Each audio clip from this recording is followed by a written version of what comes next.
for today.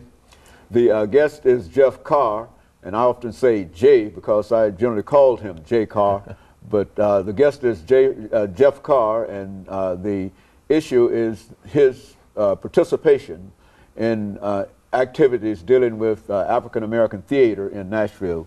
And of course, Jeff, let's see if we can pick up where we left off the last time and have you to talk about art in a real sense in Nashville, Tennessee, and some of the other things that you have encountered in all of your wide range of experiences outside of Nashville. Yeah.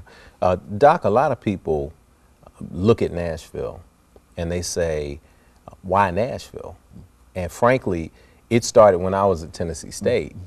There were people who were fellow students and peripheral members of the community who saw some of the things that we did at TSU, saw some of the student leadership activities we partook in, saw some of the initiatives that we launched, and I would consistently get the same thing. They said, oh man, you're real good. You need to get out of Nashville. And so you can't be good in Nashville. Right.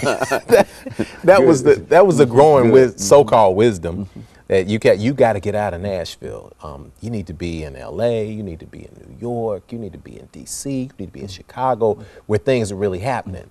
And so we would get that a lot. I would get that a lot. And so I worked in Nashville for a while, doing everything from, I have a background in community organizing, and of course film and television and theater and music and that kind of thing. But there was something about the draw as a young man to New York that I always had.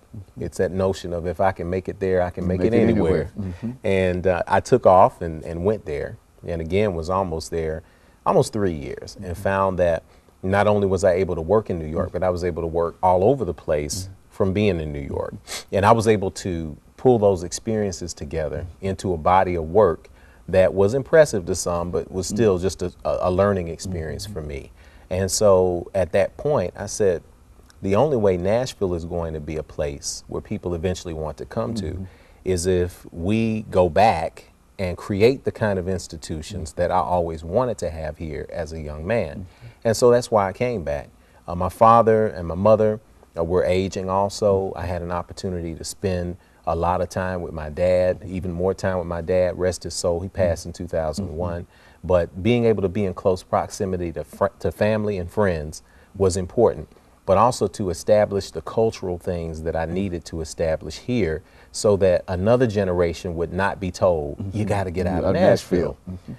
The Nashville tradition is such that if we don't remember it, we don't value all of the incredible things that happen right here in Nashville. I wrote a